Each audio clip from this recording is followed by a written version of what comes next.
What's going on, everybody, and welcome to Guns N' Roses Central, and we're finally covering the last song on the Use Your Illusion albums. It's not the last song if you look at the track listing, it's the last song I'm having to do as part of the True Story series from those albums. If you want to see any other song off the Use Your Illusion albums, they're in the playlist that's called Guns N' Roses True Story, and you guys can go enjoy them there. Now, November Rain is an epic masterpiece song. It was only written by Axl Rose. Even though Slash plays an important part in the song with his great guitar solos, the sole writer is Axl himself. Now, the song does feature a lot of different musicians playing on the song. So Matt Sorum, of course, plays drums, Duff plays bass. Lead and rhythm guitars are played by Slash, as well as Izzy, who plays rhythm. The vocals, of course, are done by Axl. The piano is done by Axl, and the keyboard orchestra is done by Axl as well. So even though the song sounds like it has an orchestral backing, everything is done with synthesizers. In fact, Axl talked about how they spent countless hours and they had something like 3,000 sounds they experimented with to actually get the song to sound like it is. And the synthesizer programmers were done by Axl and a fellow named Johan. And the background vocals were done by Axl, Matt Sorum, Shannon Hoon, Stuart Bailey, who is one of Axl's siblings, Izzy, Duff, Dizzy Reed, and a person named Reba Shaw as well. Now, the song is featured on Use Your Illusion 1 and it's track number 10, and it's one of the longest Guns N' Roses songs, including Estranged and Coma as well. And the song is also featured on Guns N' Roses' Live Era album that came out in 1999, and it was featured on their 2004 album Greatest Hits. And the music video was featured on the 1998 compilation that Guns N' Roses put out called Welcome to the Videos. So the song is 8 minutes and 57 seconds long. It's the second longest song on the album. The longest is Coma, which clocks in at 10 minutes and 14 seconds. And it's the third longest song by Guns N' Roses behind Estranged, which clocks in at 9 minutes and 24 seconds. Now, this is a song that predates Guns N' Roses. According to Tracy Guns, Axl had been working on November Rain since at least 1983, and it had only been a piano piece up until that point. And even though the song wasn't released until 1991, in 1988, Waggle Records released in Australia a 2-LP set titled November Rain in Concert and Beyond, and it was an unidentified concert featuring a rough acoustic version of the song, and this early version of the song featured a finger-picked acoustic guitar, Axl on lead vocals, and a chorus of vocals in the background, as in the Use Your Illusion album version, but did not feature the extended guitar solos or the breakdown outro. As such, this live version clocks in around 4 minutes and 43 seconds. And according to Duff, he did an interview in one of the Making Effing Videos documentaries. He said that Axl came up with a skeleton form of it when the band was first formed. He came up with a piano version of it, but there was never any band version of it. It's not an easy song to play as a rock and roll band. It's like heavy guitar, bass, drums, and all this loud shit, and it's a gentle song. It was difficult, but I think we did a good job of bringing a certain subtleness to the song from the usual brashness of what is Guns N' Roses. I play with a lot more finesse. Now, in the Making Effing Videos, which came out for the song, Axl talked about his inspiration behind the song, and he said for the longest time he couldn't record it right because he didn't really have faith in the people around him. But he did reveal that Tommy Lee was a major influence on the song. So he said, the first time I saw Home Sweet Home and watched the part he did on the piano, it made me realize that I could take what I did know about piano and focus it into something simple but very serious. Because I think the part that he does on Home Sweet Home is beautiful, it's very simple, but it's the right part. And that's the approach I took with November Rain. That's what got me started when I saw that video on MTV and started on November Rain. What is really wild about it is just being overwhelmed by the sounds and working with all these new sounds. I mean, I'm in a rock band breed. And he said just working with, for the most part, Guns N' Roses works with guitars, drums, vocals, bass. But working with strings, horns, and certain bells, it's almost like it's magical. And there was a running joke going around in the late 80s, early 90s when Guns were recording the Illusions records that Axl would quit the music business if he couldn't get the song just right. So in Rolling Stone in 1988, he said, if it's not recorded right, I'll quit the business. He also reiterated this on an interview he did with Howard Stern back in 1990, which you can hear here. Thank you. So, Axl, what's the deal with that song? You have to record just the right way? Hey, yeah, Axl, what's going on? We're nailing it, man. It's like I got a brand new piano from Yamaha. Right. And I tried out Billy Joel's piano and some other pianos, and they were real weak. And I got a brand new piano, and we nailed it. And I'm talking with Jeff Lynne about the string arrangements for it. But we got it right. And because of Aaron's and my relationship, I got the last verse. It's like I got it right. Oh, thank goodness, because he was going to get out of the music business. Axl said if he November Rain has to be right. Axl said if he couldn't record this song correctly, he would leave the music business. Hey, it's the truth, man. But like, it's there. It's like if someone screws the mix up, I'm out of here. So when's his new album coming out? Because then It probably won't be out till the beginning of the year. We're putting out, including Heaven's Door and Civil War, it'll be 31 songs. all right. And who's that Margot over there? And Matt Sorum also commented on the song in the same video, saying it was such a long song, it was pretty hard to put together for Guns N' Roses because it was all Axl playing piano. That was totally new and different to Slash and Duff. It needs a lot more drums, it needs a lot more tom-toms. I was able to set up more tom-toms because Axl told me, try to make it sound like this, more like Nigel Olsson, who was Elton John's drummer, and he wanted it to sound like the Elton John song, Don't Let the Sun Go Down on Me. So Axl wanted really big fills, big huge tom fills, and one of Nigel's trademarks back on these albums was the way that he played the same fill a bunch of times. So if you listen to November Rain, it is the same fill played about 25 times, and it's pretty much a signature fill, and that's really the only time that Axl told Matt Sorum how to play the drums on a certain song. And Matt Sorum also revealed in 2009 in an interview with Rhythm Magazine that the track he gets the most amount of grief for from drummers is November Rain.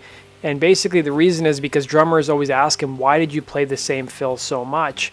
And, you know, like I said before, it's because that's what Axl told him to play. So Matt Sorum told a story of how Axl came up with the idea of repeating the same drum fills. So he said, me and Axl were sitting in the studio late one night, having a couple drinks and listening to Elton John, and a song called Don't Let the Sun Go Down on Me comes on, and Axl goes, do you hear that?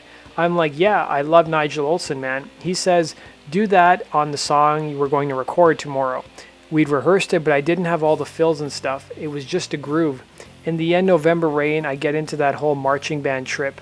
So in 2012, Mike Portnoy, who is the drummer for Adrenaline Mob and formerly of Dream Theater, leveled a criticism at Matt Sorum on Twitter. He said on Twitter, November Rain is an all-time classic song, but why on earth did Matt Sorum play the same exact fill every 4 bars, 23 times to be exact? And a couple of days later, Matt Sorum responded to Mike Portnoy saying that fill was Axl's idea as a musical phrase that carried on through the trilogy, Don't Cry and Estranged. Those albums, Use Your Illusion 1 and 2, have sold 20 million combined. And Matt continued the conversation on Twitter by saying, remember kids, drumming isn't about fancy drum fills and splash cymbals. Ask Charlie Watts, Ringo, and Phil Rudd. And instead of erupting into a Twitter war, things settled down between Portnoy and Sorum. And Portnoy said, agree 1000%, Ringo is one of my greatest heroes. No disrespect meant, bro, just making an observation on that song. Peace. And Guns N' Roses' original drummer Steven Adler recounted an episode of rehearsing with the band in Chicago back in 1989. So the band had been in Chicago for a long time, and then Axl finally arrived after several weeks. He said when Axl finally arrived, we had 2 days left in the studio and were anxious to show him all the new material. He sat there like we were putting him through some sort of torture, plain and simple. Axl wasn't interested in our material, he just wanted to record a new song he'd been working for called November Rain. He sat at the grand piano in the studio and played it for us. I thought to myself, that's nice, but that's it. He only had like 2 verses written. Duff, Slash, and I had 33 songs in the can, ready to go, but Axl wouldn't give them the time of day. And songs like November Rain and Estranged represented a pretty drastic departure for Guns N' Roses, and it made some members of the band, including Slash, Duff, and Matt Sorum, uneasy with the new direction, as stated by Matt Sorum in this 1996 interview. He said, you know, the first time I heard November Rain, I thought, what is this shit? What is Axl doing behind the piano? I want to rock. But I was now in GNR and I thought, Matt, you leave the cult and now you're in the greatest hard rock band in this world. He sat at the piano, I was thinking, this is shit. Then the song came out and it's the biggest thing we've ever done. And Axl did a concert back in 2002 with his new version of Guns N' Roses, and he talked about how he had to convince Duff and Slash to actually play the songs November Rain and Estranged.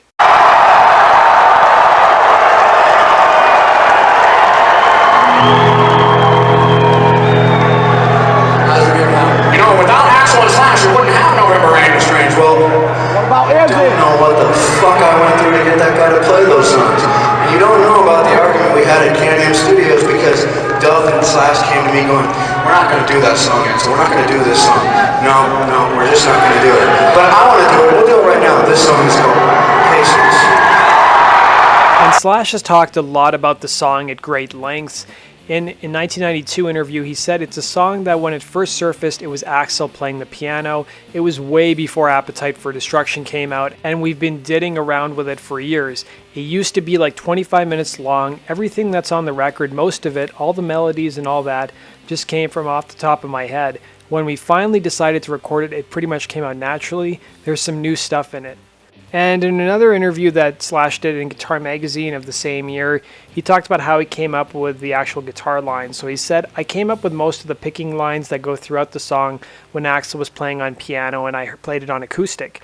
Usually you get an idea in a day whether or not the song's worth doing. If you decide the song is worth doing, then you work hard on it during the course of a night to get to it where everybody's comfortable. It evolves after that. When we'd finally gotten an arrangement for November Rain years later, I came up with a couple of new parts. When we went to the studio, I came up with most of those solos.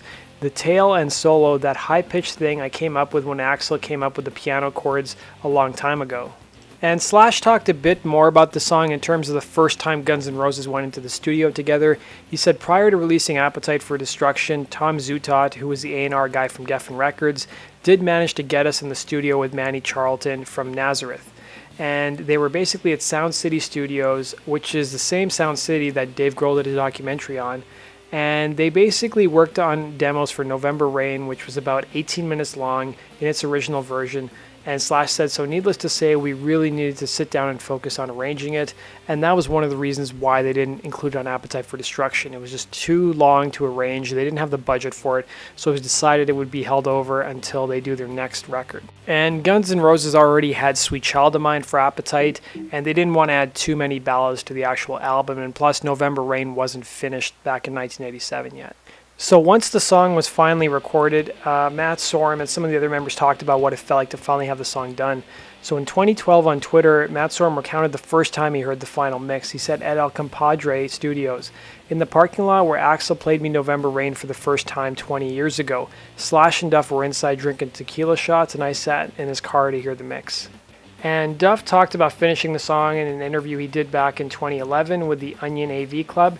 He said, I think you give November Rain to Axl. That was his thing. He worked on it for so long, but that's Axl. It's a 3-chord song, you know, but it took 7 years or something, and at some point you're kind of like, all right, dude, it's a beautiful 3 chords. The guy's one of the best vocal melody writers ever, I think. By the time we finally recorded that song, it was like, okay, good. We finally got that up and out of the way. You could tell it was going to be a big song when we recorded it. And Axl also talked about his vocal style on the song, so you'll notice it's quite rough and raspy, and even when they performed it live in the Guns N' Roses Use Your Illusion tour, it was quite raspy as well. But now when they perform it live, it's a lot cleaner. And at that time in 1992, Axl had this to say, vocally, I purposely wanted the sound I have on that. I'm very happy with it, even though it's very abrasive. One of the things I like about the vocal roughness in November Rain is that anyone can think that they can sing it as good or better. They can feel like a part of it. Now, November Rain's been a staple of Guns N' Roses' set list all the way from 1991 all the way to now. So the first time it was performed live was in Noblesville, Indiana back in 1991. It was one of the homecoming shows for Axl and Izzy. And apparently the band didn't even rehearse it. They just kind of decided to play it, and they actually have pro shot footage of it on YouTube, so I've linked to it down below if you guys want to check it out. And, you know, throughout 91 and 92, Guns N' Roses played it one way. They had, you know, the piano, Slash was playing electric guitar on it, and then when they did the Skin and Bones tour in 1993, they did an acoustic version, at least for the first part of the song, where Slash would play just on the acoustic guitar, and then the outro solo, he'd pick up an electric guitar and play that for the outro part. Now, Slash has talked about performing the song live and how difficult it is to play live. So he said the songs that are more subtle are the ones where I really have to buckle down and make sure I've got it, especially if the guitar part's the main voice of the song. On songs like Estranged and November Rain, I have to stop for a second and slow myself down, make sure that I hit the notes correctly so that they don't go out of tune or the vibrato's not too hectic. And Brain also talked about performing the song live. He was the drummer for Guns N' Roses for a number of years. He said at one point during the song he ate a whole bowl of spaghetti. And one of the most notable live performances of the song was done at the 1992 Video Music Awards, where Guns N' Roses performed the song live with a symphony orchestra and Elton John. This was also the same award show where there was a huge blow-up backstage between Nirvana and the members of Guns N' Roses. The other notable performance took place in 1993 when Guns N' Roses were playing a show in Sacramento. At the end of November Rain, Duff was actually hit by a bottle of piss and was knocked out unconscious, and the concert ended abruptly after November Rain. Another notable performance of the song was in Colombia in 1992. So in an interview that Axl did with Raw Magazine that was published in November of 93, he was asked, "What's the highlight of your career?" And he said, "When we were in Bogota, Colombia, it started raining during November Rain and the crowd lost their minds. That city deserved to have that happen more than any place in the world because November Rain was #1 for 60 weeks. Singing in the rain, it was a very special moment. We all got very happy about it because we were having a miserable time in Bogota. There's big hotels and there's armed security everywhere." And Carrie Underwood sometimes covers November Rain live as part of her concerts. She's obviously a big Guns N' Roses fan. She said in the past that she'd love to write with Axl Rose, and she's played November Rain and Paradise City live a number of times. Now, November Rain was released back in June of 1992 as a single. It reached #3 on the Billboard Hot 100 charts, and it's the longest song to ever reach the top 10 on the Billboard Hot 100. And when the single was actually issued, it also came with Sweet Child of Mine and Patience as well. And it topped the charts around the world in different countries, including Canada, Finland, the Netherlands, and the UK. And in Australia, it was in the top 10 for over a year and the longest running top 10 single in history. And it reached #2 at the year-end charts in spite of having a peak at #5. And in Germany, their song remained on the charts for 51 weeks. And in Colombia, it remained #1 for over 60 weeks on the charts. Now let's talk about the music video. The music video was directed by Andy Morahan, who had directed Don't Cry and Estranged. And the video forms a trilogy with Don't Cry and Estranged as well. Now, the actual music video won an MTV Video Music Award for Best Cinematography in 1992. And the music video features several appearances by people part of the Guns N' Roses camp. You see appearances by Gilby Clarke's wife. You see appearances by Teddy Zig Zag Andreas, who had actually toured with Guns N' Roses back in 91 and 92.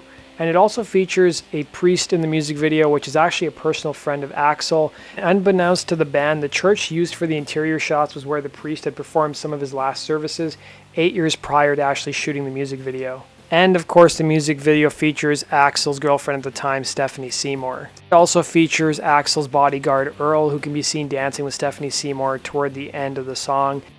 And it also features Ricky Rockman, who was the host of Headbangers Ball on MTV and close personal friend of the band. In fact, Axl is the one who got Ricky the job at MTV, and he's the person you see diving into the cake. Now, the actual music video at the very end says that it's based on a short story, Without You, by Del James. This became available in 1995 when he released the book The Language of Fear. And the story concerns a rock star grieving over the death of his on and off again girlfriend who had committed suicide, and it was partially inspired by Axl's troubled relationship with Erin Everly. Now, while much speculation exists about how Seymour's character in the video died, the relationship between the video clip and James's short story strongly suggests that she killed herself. She appears looking visibly troubled during one shot of the wedding, and during the funeral sequence, a mirror is visible, covering half of her face. And this is often a technique that's used by funeral homes to allow victims of head trauma to have appearance of a full face in the event of an open casket funeral. And when November Rain came out, it was actually one of the most popular music videos, not just of 1992, but of the entire decade. And at the end of 1992, MTV placed November Rain at #1 in their top 100 videos of that year, and subsequently it often appeared at #1 or in the top 10 of several future all-time MTV countdowns throughout the 1990s. And in addition to that, the video was voted the best video clip in Metal Edge's 1992 Reader's Choice Awards. As of May of 2017, the official video for Guns N' Roses' November Rain on YouTube is the most viewed video on the site that was not made in the 21st century, and the most viewed Guns N' Roses video on Vivo, with over 790 million views. Now, this music video is the second most expensive music video that Guns N' Roses ever put out. The most expensive one was Estranged. But this one cost the band about $1.5 million to make, and the record company Geffen Records did not put the money up for this music video. Guns N' Roses had to finance this music video themselves, as Axl told Kurt Loder in a 1992 interview. So now, the actual live performance shots that you see of the band performing November Rain were filmed in Los Angeles at the Orpheum Theater. And just to give you guys some perspective, here's another shot of the Orpheum Theater empty, so you can actually see it a bit better. And originally Guns N' Roses, I believe, were supposed to film the live performance shots at Carnegie Hall in New York. The reason I say that is because Slash did an interview with MTV's Rockline back in, I think it was April or March of 1992, and he revealed that the music video Guns N' Roses were going to be shooting would be at Carnegie Hall. So I'm guessing it was November Rain, and they must have changed the actual shoot location at the last minute. Now, the Orpheum Theatre is still around. There's a lot of live shows that still happen there. They do a variety of concerts and comedy shows. And even if you go to their website, which I've linked down below, you can actually take 360-degree tours of the different parts of the theater. Now, the Orpheum Theatre is located in downtown Los Angeles, so if you guys are ever going to LA, it may be a cool location to stop by and check out. Now, let's talk about the actual wedding ceremony. The wedding ceremony took place in Los Angeles at the St. Brendan Catholic Church. So this is the Google Street View of the church. It looks a bit different. There's not as much vegetation around it, but it also could be the time of year that photo was taken. And this is the front of the actual church where Axel and Stephanie Seymour are walking out. And you can notice that building in the background where the photographers are is still around as well, just across the street from the actual church. Now, the wedding reception scenes were not shot in LA. They were shot, I guess, just outside LA at the Villa del Sol de Oro in Sierra Madre, California. And it's a pretty popular place that you yourself can actually rent out for your own wedding or party. So they have a website where you can contact their management and ask how much it costs to hold a wedding or a party. I was kind of hoping I could find pricing information, but I'm sure it's not cheap to actually rent out. So the actual property was built back in 1924, so it's been around for a very long time. And if you're in Los Angeles and you're wondering how far of a drive it is, it's just over 17 miles away from the center of the city, so you can get there in about 30 to 40 minutes. Now, the last location in Los Angeles that they actually shot this music video in was the Rainbow Bar and Grill. There's a couple scenes in November Rain where they go to a bar and you see all the band members with Stephanie Seymour and they're just having a good time and laughing. And this isn't the only Guns N' Roses music video to feature the Rainbow Bar and Grill. Their music video for Estranged also features it in the background while Slash is playing his first guitar solo. Now let's talk about one of the most important or best scenes from the November Rain music video, which is Slash's guitar solo out in the open field. So the church that you see behind Slash, this actual scene was shot in New Mexico. So they looked at a lot of different churches, and just given the time of year that they shot the video, New Mexico was actually the best place. So it was actually done in the middle of a desert prairie in front of an actual little white church, and it's the same church that was used in the 1985 movie Silverado. Now, one thing I've always found strange about this music video is that the scene where Slash plays his first guitar solo, you see him walk outside the church. Now, they take multiple shots of the church from different angles, and you can see just how small the actual church is. Like, there's Slash, and then you see the church behind him. But then at the beginning of the music video, they show how big the actual inside ceremony is with, hundreds, probably not hundreds of people, maybe 100 people. There's no way 100 people could fit in that tiny little church. It's just a minor gripe I've always had with this music video. Now, there's 2 demos of the song available on YouTube. There's just a piano demo with Axl's vocals, and then there's an acoustic version of the song that's around 5 minutes or so in length. I've linked to both of them down below if you guys want to go check it out. Now, let's talk a bit about the meaning of the song. I don't really need to go into much detail with this, but Axl said it himself in the Making of Estranged video. He said that the song is really about unrequited love. Now let's talk about where the song ranks on the best to worst Guns N' Roses song list. So I looked at 2 lists. One is Medium.com. They ranked the song at number 10, and Spin.com ranked it at number 5. And this is of a list of 80 plus songs, so it's ranked pretty highly on both. And if you guys look at most people's lists of best Guns N' Roses song, it's probably in the top 10 for a lot of people. Now, the final thing I want to leave you guys with is that there's a YouTube channel called Music Video Sins. They basically go through a music video and point out everything wrong with it. It's not necessarily a technical error, it's just something that they observe. So I've linked to it down below, and November Rain was featured on one of the episodes. So that does it for today's video. I hope you guys enjoyed that. Let me know your thoughts, comment down below, and have you guys been to any of the actual locations where Guns N' Roses filmed this music video? Comment down below, and be sure to hit the like button if you enjoyed the contents of this video, and don't forget to subscribe if you want to see more videos just like this. And you can always follow me on social media. The links to my Twitter and Facebook page are down below. Thanks for watching, guys, and have yourself a good one.